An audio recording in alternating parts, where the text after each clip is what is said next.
Recording in progress.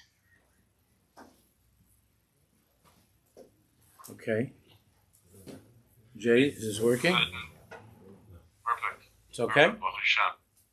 Great. Thank you for last night, Rebbe. Unbelievable. Thank you. Beautiful. Thank you. Hashem was beautiful. It was. So, maybe we could, if you don't mind, I'm just going to hand this out. I could take it. I'm going to do this now on the phone. We're going to read something inside for a minute, but it's okay.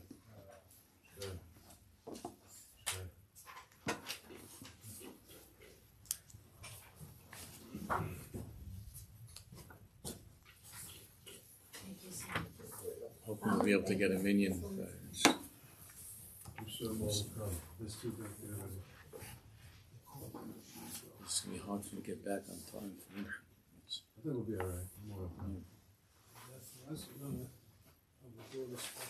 Okay. So first of all, I want to thank the Meridian and also one of the Chaverim who's sponsoring this Le'ilu Nishmas Esther Tova Bas Eliezer Ben Yom HaKohen and Neshama Shav and Aliyah. Hope him shall nachas simcha and bracha. And for your father's yard site there, Rebbe, also. And also cover my father's yard site. Mordechai, Ari Yosef, Mordechai Moshe, Zachar Lavachis, and Neshama Shav and Aliyah. Okay. We're on page Samach Zayin in Meshiv Nafshi. Samach Zayin, Siman Chav Beis, which is, as you see, a tiny little piece of a tiny little Torah. So it's chaval not to read the entire Torah. The entire Torah is only another 2 or 3 lines. It's a shame. So let's learn that Torah inside. It's Reish Chav Beis. And I apologize that maybe someone could take a picture and send it to Jay. I don't know. Jeff, could you send it? Okay, Jeff's going to send it to you. Jay, I don't know who else is there. Yeah, I'll figure it out. I don't know how to do it. Yeah, there's some. Yeah. Okay, I see you, Mios. I'll try to get the picture out. I just did this a minute ago in the office, so that's why it wasn't handled properly. I apologize. Thank you, Rebbe. So, Reish Chav Beis is really just an extra sentence or two from what you have in the Sefer. But it's so good to see Rabbi Nachman's words. So, let's just read the Torah together in Reish Chav Beis, because then the Meshiv Nafshi is explaining this tiny little Torah. Sarach lios tamid b'simcha. Rabbi Nachman says, Tzarech lios tamid b'simcha, that a Jew must always be b'simcha. It's easier said than done, right? But to try to learn how to do that, Tzarech lios tamid b'simcha, v'lavad Hashem b'simcha. So there's 2 things. There's lios b'simcha. That's even at work. Whatever it is that you're doing in life, Lios Tamid b'simcha and V'lavad Hashem b'simcha. Of course, you have Hashem b'simcha. Afilim lefamim noifel mimadrigoso.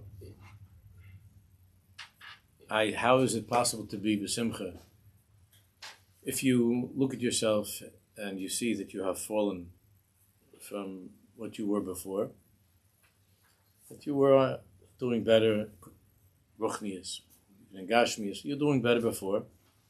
And when you look at yourself now, you see that you have fallen, that you have dropped from the higher place that you were in before. So Nachman is not the first tzaddik.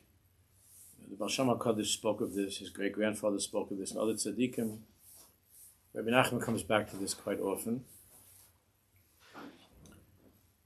That a person should be mechazik himself b'yom ha'kodim. That a person should try to mechazik himself by looking back, not getting lost in nostalgia or anything like that. That's not a healthy thing. But by looking back b'yom ha'kodim to the earlier time in his life, it could be a week ago, a month ago, it could be a year or 10 years ago, when things were going very well. Because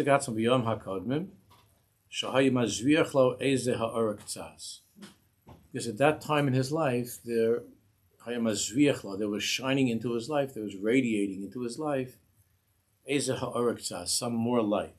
Right now it's darker. But at that earlier time, it was more lichtig. Not that it was perfect. And oftentimes we dress up the past and we romanticize how it used to be kilo. Everything was so gewaldig. And it wasn't necessarily so gewaldig. Nevertheless, a person can honestly look back and see himself doing better in an earlier time. And in order to be mechazik himself in the present, not to become more depressed by thinking, oh, you see, mechazik, it's easy to do that. But to be mechazik himself by going back to that time, that place. Kamesh on a rowing. He says, we see such a thing. We see such a thing. Kamesh on a rowing. Shakama sumim machzikim atzman bish echad she'eno suma. That a person who is unable to see, someone who is blind, can hold on to somebody. It could even be a number of people who are chalila not able to see, and they hold on to somebody who has eyesight, who's able to see. And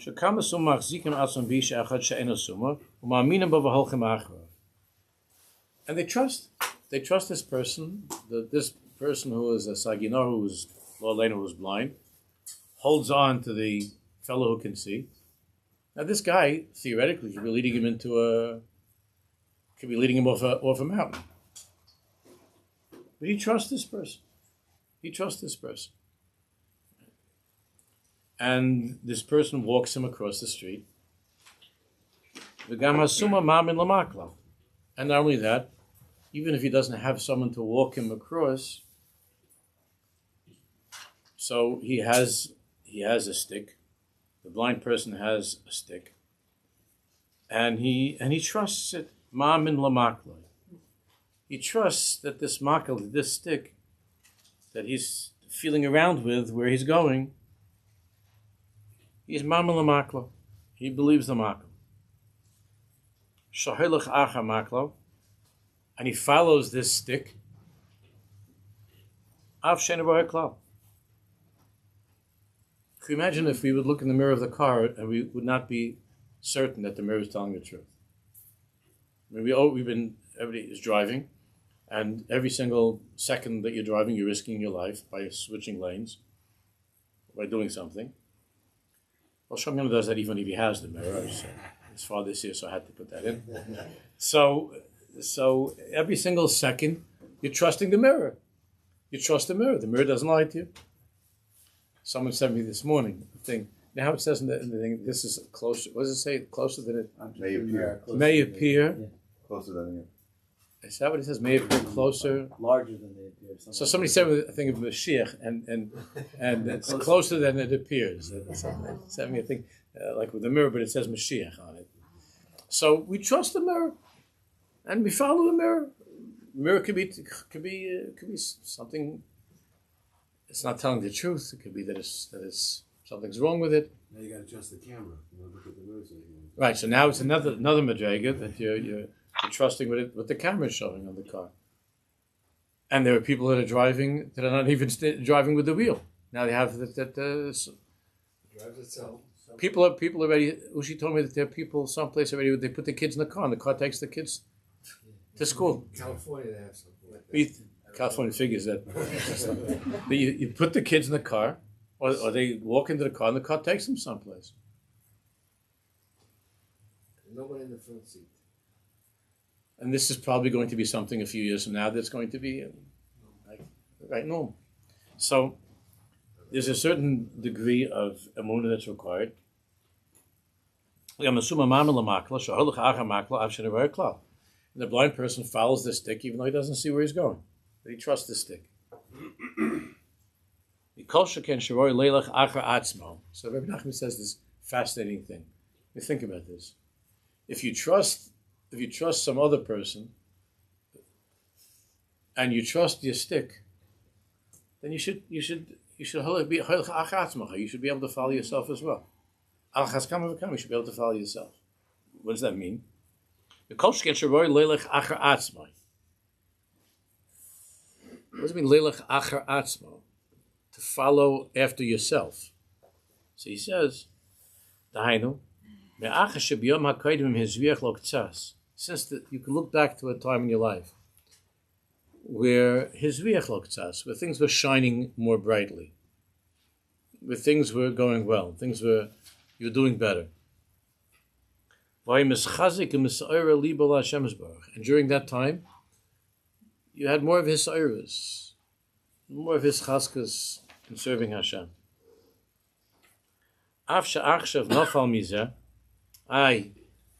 In the present, you have fallen from that earlier time. Now you have fallen. And right now you're a little bit like someone who's become blind, someone that just can't see, and the heart, and the eyes and the heart have become shut, have become closed. You need to grab onto something, because right now you're in this state of blindness,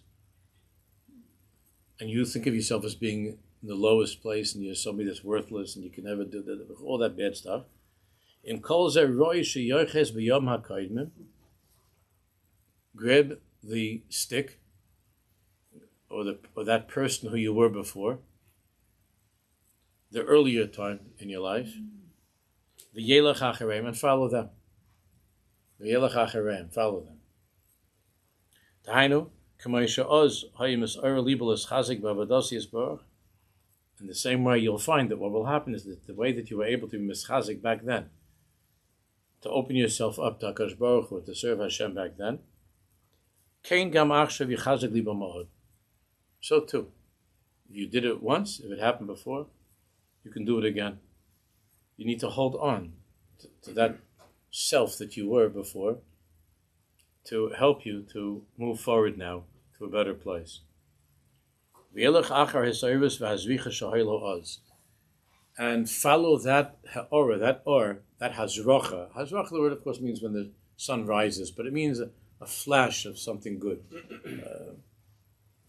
A better clip of yourself, a better picture of yourself. Follow that.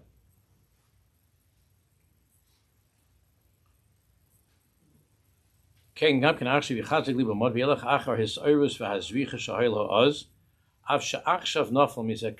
though right now you have fallen from that madrega.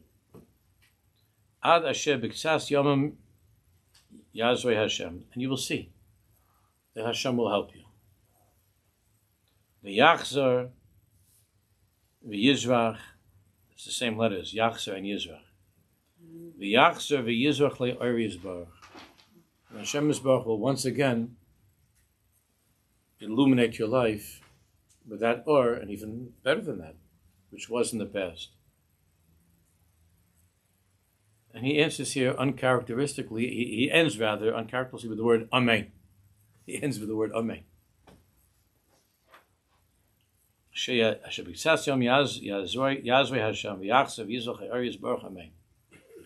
that's the Torah from Rabbi Nachman.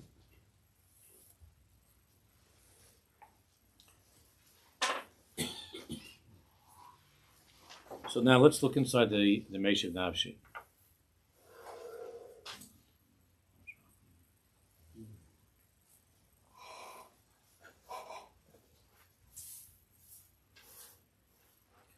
Hagdama.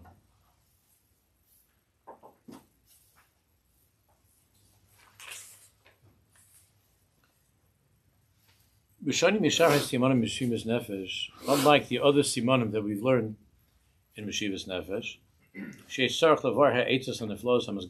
where we have to explain the eitzes, the amazing eitzes that we received from Rabbi Nachman. This simon is taken exactly from the words of Likutei Moharan that we just read. Shenichtava b'derech shel sicha, and it was said b'derech shel sicha. And again, it's strange how he ends with the word amen. Lo b'afet shel amiras Torah, not like the usual way that Rabbi Nachman said Torah. It's more by way of sicha, a conversation or a tefillah. It's not the usual way that, even with the short Torahs, he doesn't. It's not written this way. It's not given over in this way. Now,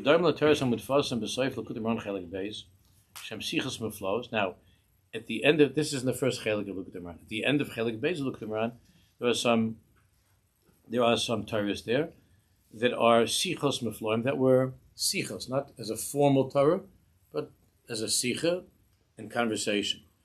We have sichos around also. So there are sichos. It's not the same as when there was a formal Torah. It was more by way of conversation, less formal. Sichos meflos, and usually much shorter, and much less complicated than the Torahs. When you look at the sichos aran, or you look at the sichos, some of the Torahs that are at the end of Chelik Beis, they're generally very short, and they have in them very, very clear, uncomplicated yesodos, haraos, instructions, and avodas Hashem. Mashenkem, when you learn one of the Torahs of Rabbi Nachman, you can go out of your mind with the complications, right? The depth of the Torah itself, and then you have to work very hard, and we have help from tzaddikim, from Rabbi Nachman's students and the students of the students and so on, to help us extract the eitzah that Rabbi Nachman is giving over, and the hayra, the practical advice that he is giving, in a very simple way that a child would be able to follow. But it takes a lot of work to extract that from the Torahs, because the Torahs are, as you know, are layers and layers and layers, bechinas and bechinas. Not all, but most of the Torahs, and even the ones that are short, they're very, very, very complicated, and they don't usually contain direct and specific instructions. The tzaddikim work on them, and when you learn a Torah, you try to draw out, and we have Likutei Eitzes, and there's Likutei Tfilas. But by the sichos, the more direct advice, and even a little bit of a tefillah. But there are very, very basic yisodos. Yisodos darchei ha'avoda, his bodedus, his chazkus. Rabbi Nachman gets straight to the practical advice, and he doesn't take you on those amazing journeys through that mind of his and his thoughts, his Torah. It goes straight to the Indian.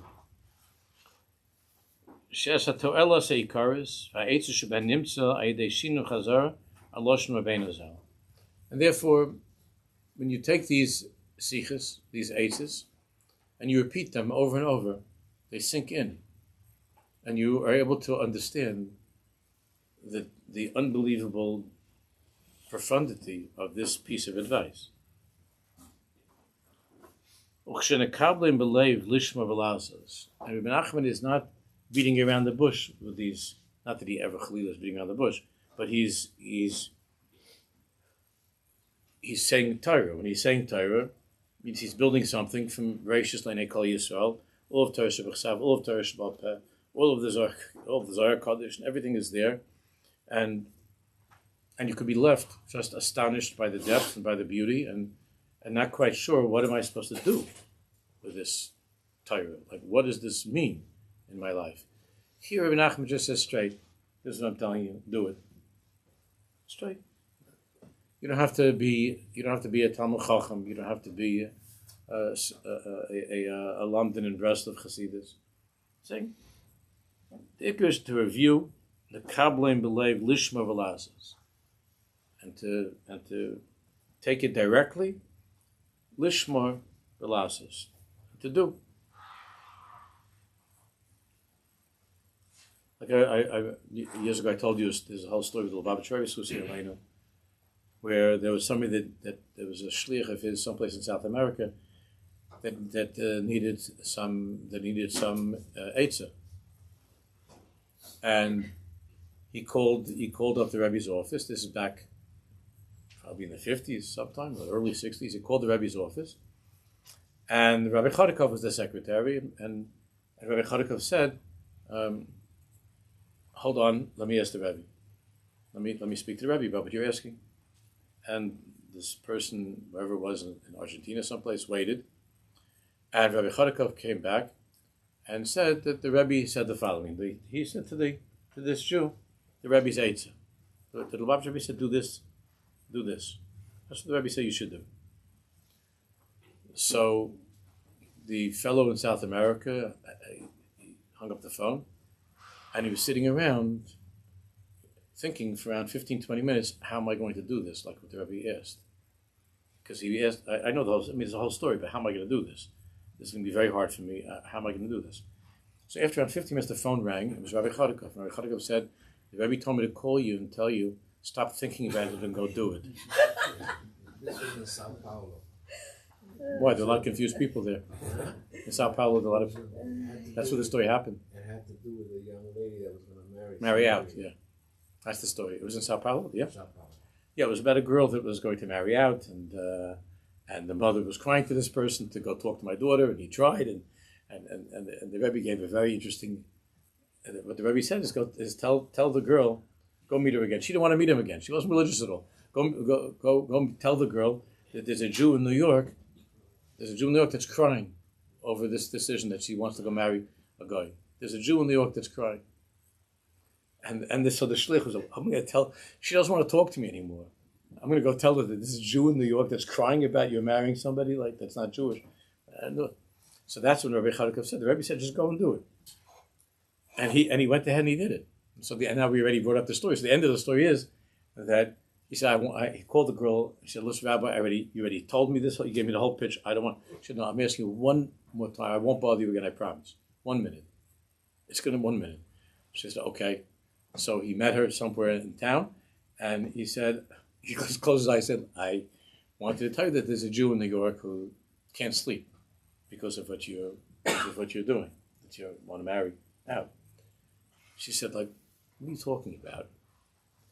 So you don't have to. So he had a picture of the Lubavitch Rebbe. He took out the picture of the Lubavitch Rebbe. She asked what? She asked him, what does he look like? What does he look like? So he took out a picture. He took out a picture, and she almost passed out. And she said that, you should know that this person has been coming to me in my dream for the last, 2 or 3 nights, and telling me I can't sleep. So it had a happy ending. There was in the write-up. There was a happy ending.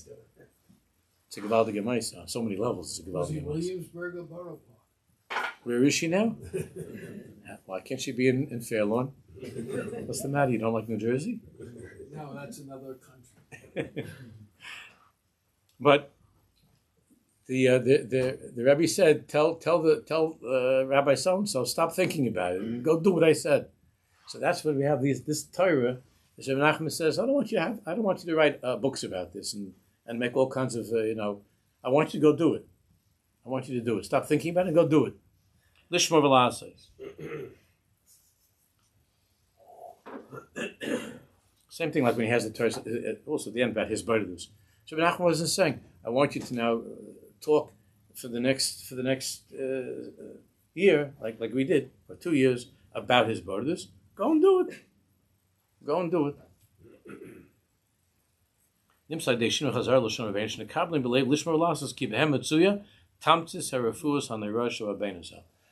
in these tiny little sichas, Rabbi Nachman put his medicine.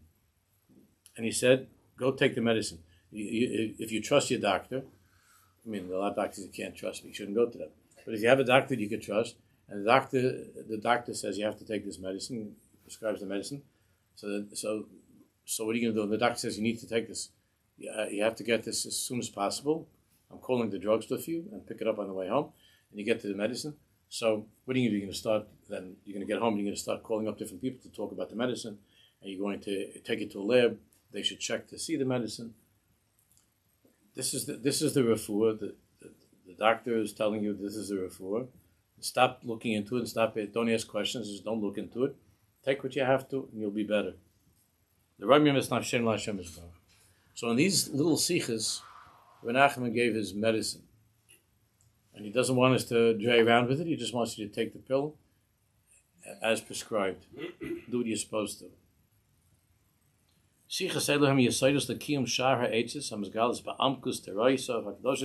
And these little sichas that we have, the sichas around and the sichas that are at the back look them around, these sichas contain within them the practical eitzes that are hidden oftentimes or are very hard to find in the unbelievably complicated and deep Torahs of Lukat Imran.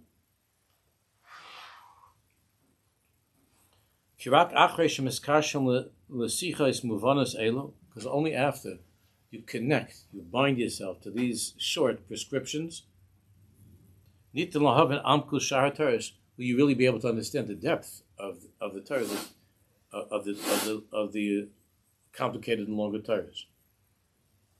So they're connected. So if you follow these eitzes that I'm giving you, I'm telling you directly, do this.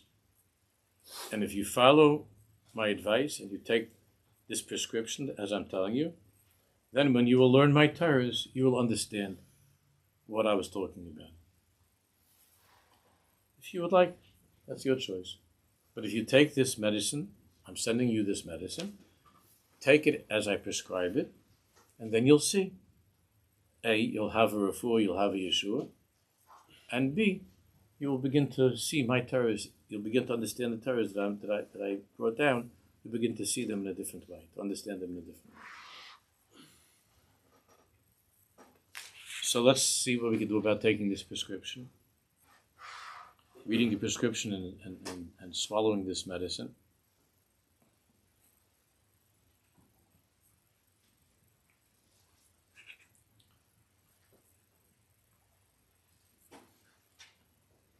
Kama aleinu l'shabech l'Hashem Yisborach. We have to be very thankful to Hashem. Shesholach lanu manhig emes kazed, that He sent us such a true, an emistic manhig leader. Shegam achrei shemo'era kol kach al tefillah b'kavana. That after Rabbi Nachman spent so much time try to awaken us and teach us the way to daven b'kavana, kedusha, and how to be holier people. Avoide b'dargas gdolos moedim. She talks about in his Torah such exalted madregas, very, very high and exalted madregas. After all of these deep teachings and all the things Rabbi Nachman is talking about madregas, but he's so clear and so honest. He tells us the ikad derech hachaim, but I'm telling you, after all the fancy stuff that you're learning about and all these madregas that I'm teaching you, the ikad derech hachaim hu lias b'simcha tamid. The ikad derech hachaim is lias b'simcha tamid, to be always b'simcha. And because you understand that that's not coming from a simple person. Rabbi Nachman struggled with this on his madrega. We don't understand Rabbi Nachman, not that we pretend to understand, but we know from what he told us about his own life that it was not easy for him to be b'simcha. It was not easy for him to be b'simcha. His natural natia, he said himself that he's a descendant of David HaMelech, and all of the enemies of David HaMelech cry a lot. That's before there was ever such a thing as a Hungarian. That all the enemies of David HaMelech cry a lot. Rabbi Nachman had, and we see from what he said about himself, from the time that he was a boy, a child, he felt unbelievably lonely, and he describes his life. We don't have really from tzaddikim such a thing where they talk openly about the challenges that he had as a child and as a young man. So after everything that he went through and all the Torahs that he brought down, these deep Torahs, he's saying the ikki inyan is to be b'simcha tamid. The ikki is to be b'simcha tamid.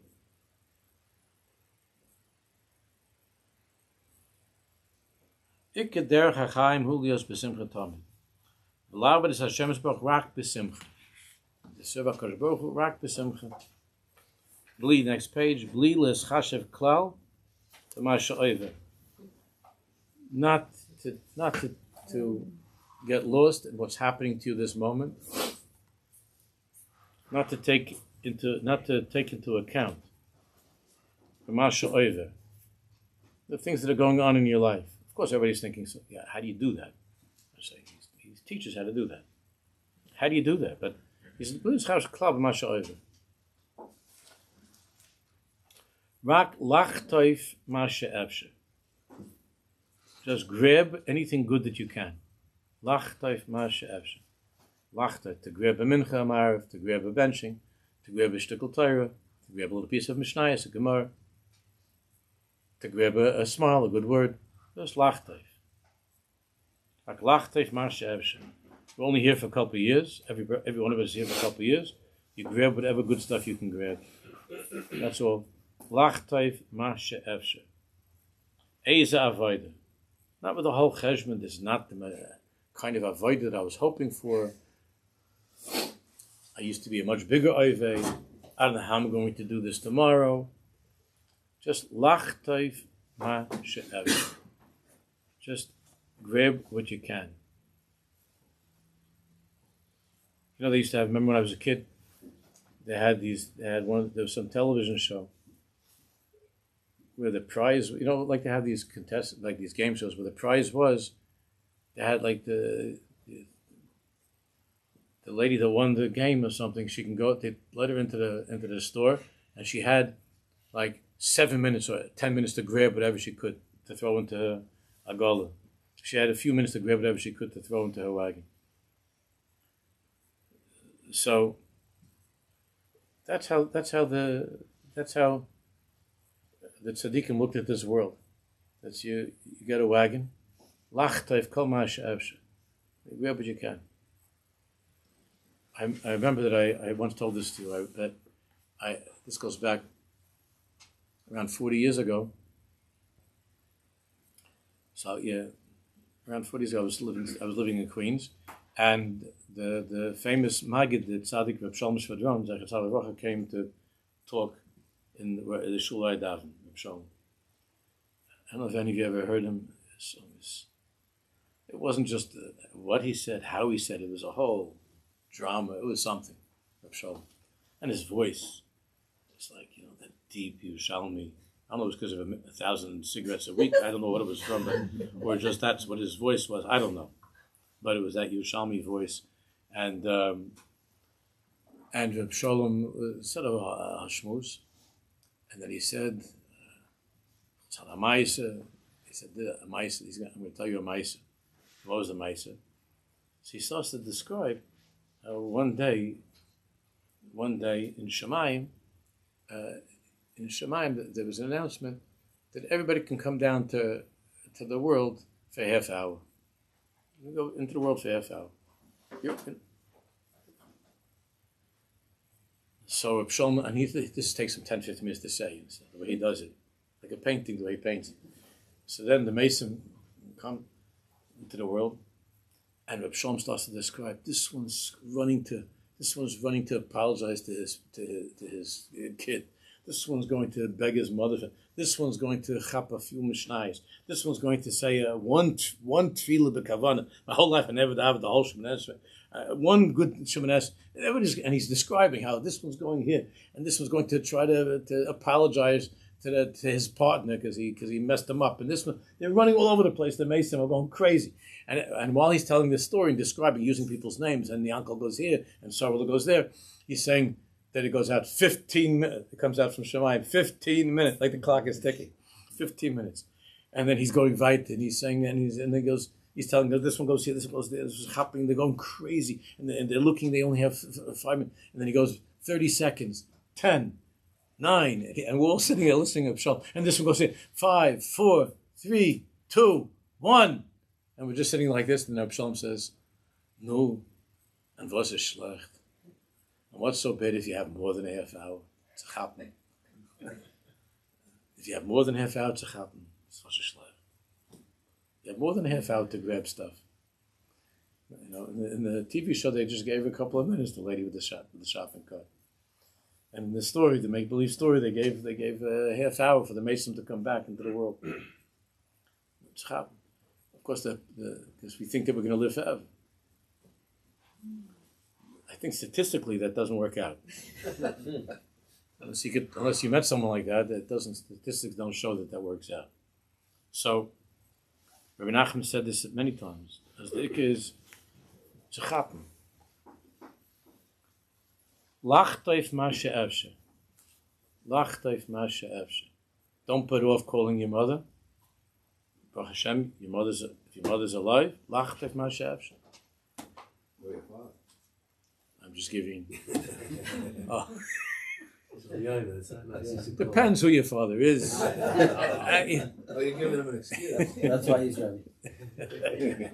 Make everybody happy here. Lach toif ma she'evshe. Lach toif ma she'evshe. A Mishnah, this, a good word. Lach toif ma she'evshe. Eis avodah v'leis b'simcha mizeh. And v'leis b'simcha mizeh. And v'leis b'simcha mizeh. That you grab something good. You grab something good. Don't look at the other guy's shopping cart. That's the worst thing. Jews do that a lot, you know. I don't. Maybe non-Jews do too. I don't know. I never shopped in Key-Food. I don't know. But it's a way of doing that. I remember where was I? In Borough Park years ago, and one of my friends was making a Malav Malka. We're going to have some other chevra get together. So I had in the shopping cart a bunch of sodas and whatever, potato chips and stuff. It was in Borough Park in one of the Heimish stuff. And the guy behind the counter was a Chassidish guy. So where else in the world do you have to answer these questions? You know what I'm talking about. He says, what's going on with you? So what do you mean? He says, I see. Something is, you're having something. What are you having? And there are like 10 people behind me. And he wants to have a conversation about, to know what's going on in my life. That I have so many potato chips and sodas. What are you doing? So I said, a couple of guys are getting together. Oh, where do you live? Far Rockaway. Why are you getting together? What do you have there? It's a yard center. I'm pregnant. That's how it is.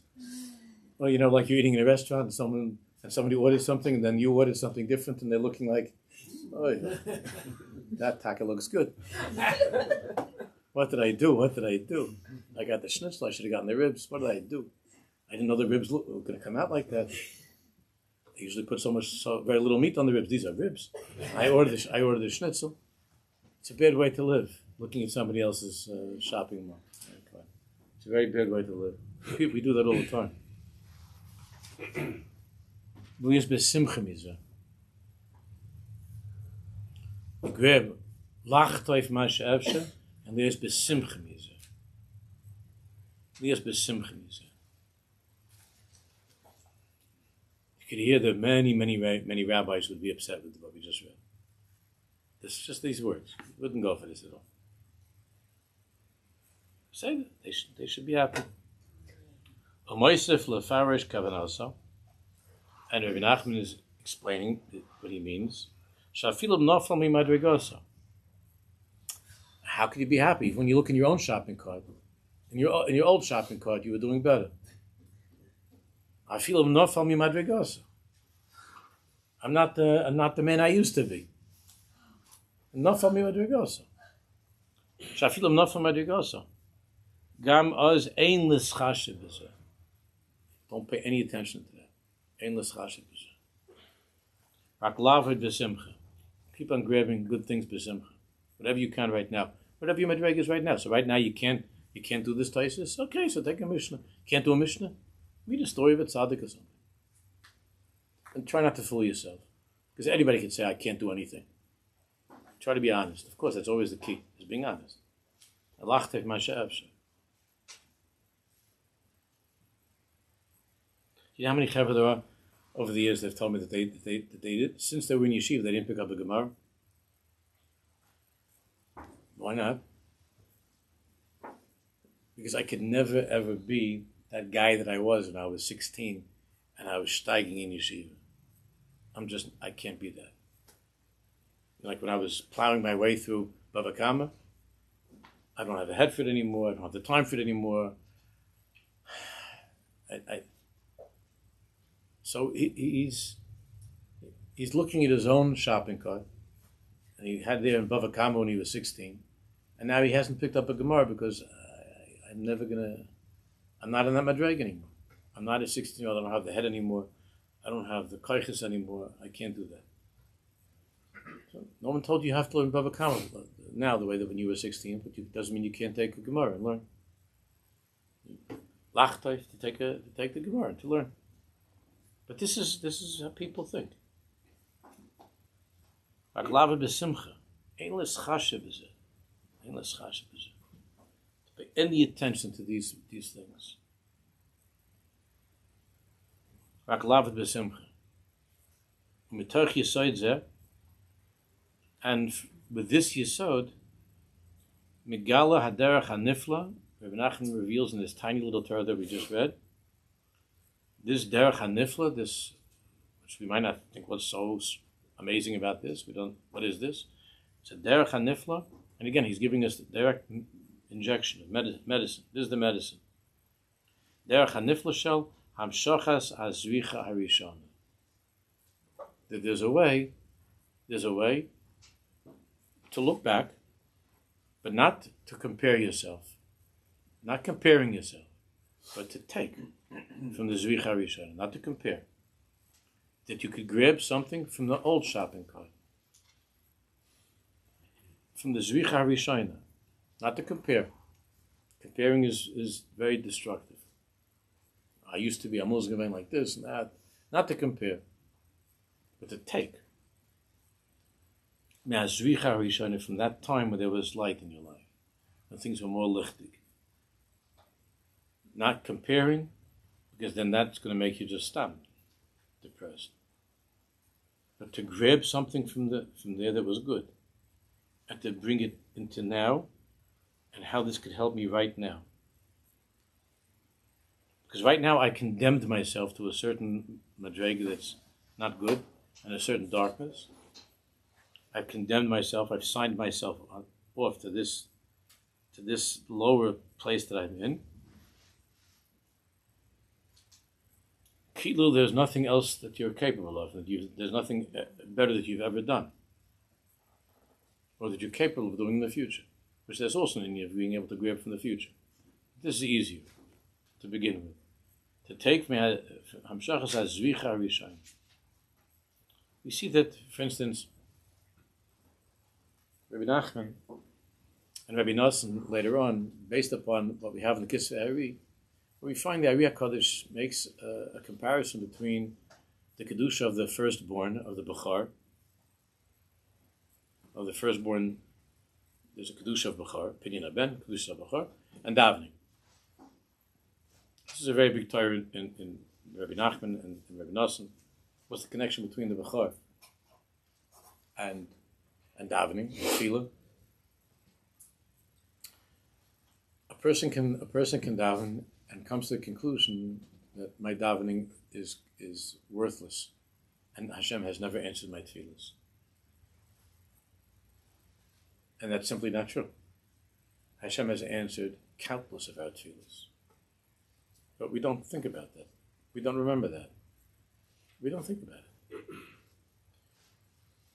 If you go back to the Bechor, try to remember the firstborn tefillah that was answered. Something that you davened for back then, and you see that it was answered. By connecting to that firstborn tefillah, you're able to bring a tremendous light into your present tefillahs. Because our problem is that we get older and we forget all of those good things. It's just the nature of a person to forget. You remember all the bad stuff. That's the tevah. But you don't remember the good things. You don't remember the good things.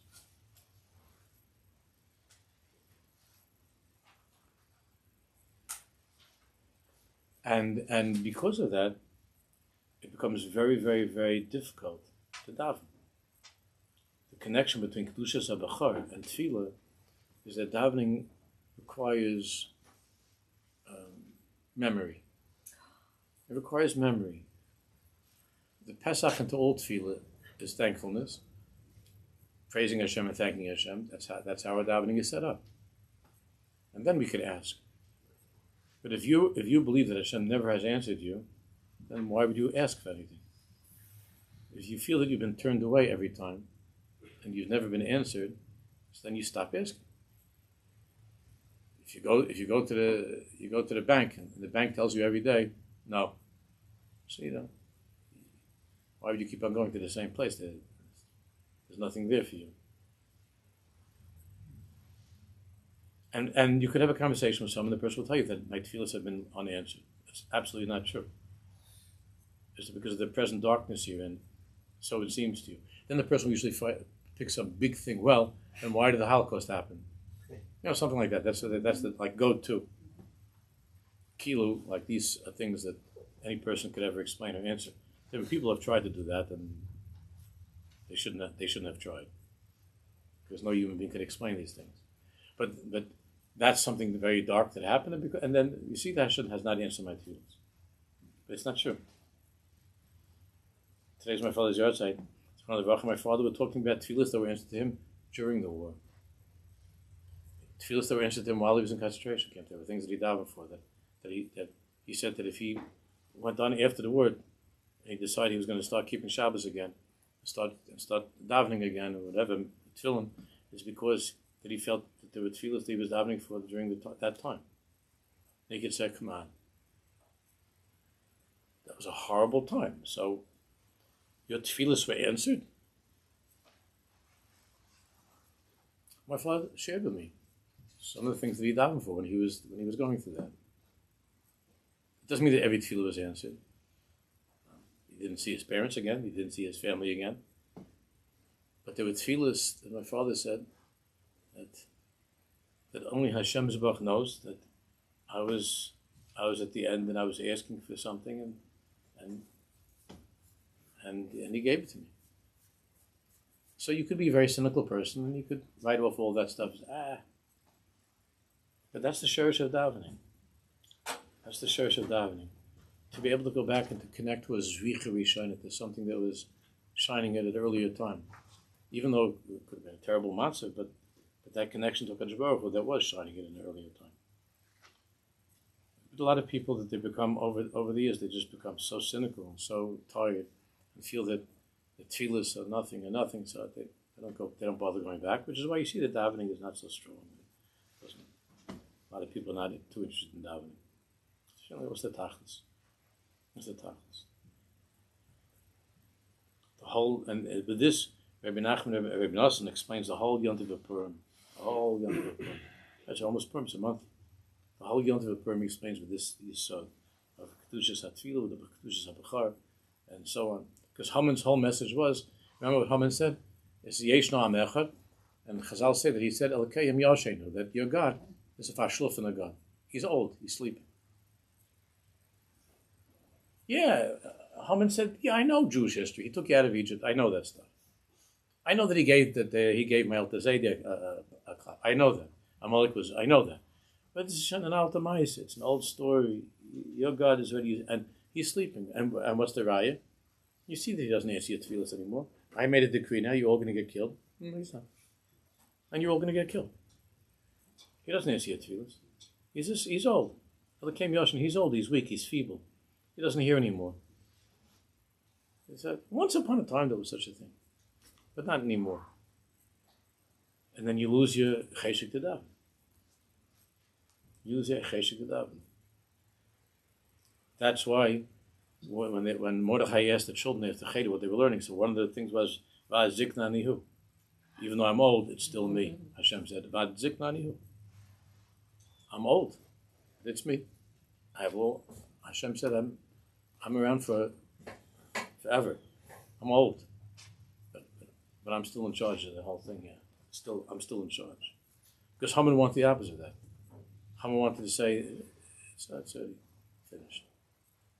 Yeah, maybe he once answered your davening by Yamsuf. Yeah, maybe he once answered your davening in Mitzrayim.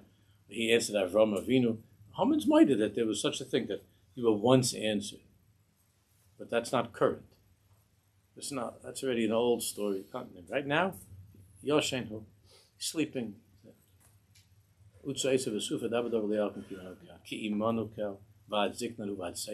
It's me, I'm old. I stay with you even though I'm old. I'm just as strong as I was back then. And tefillah depends on that understanding and that awareness. Okay, Bez Hashem will continue.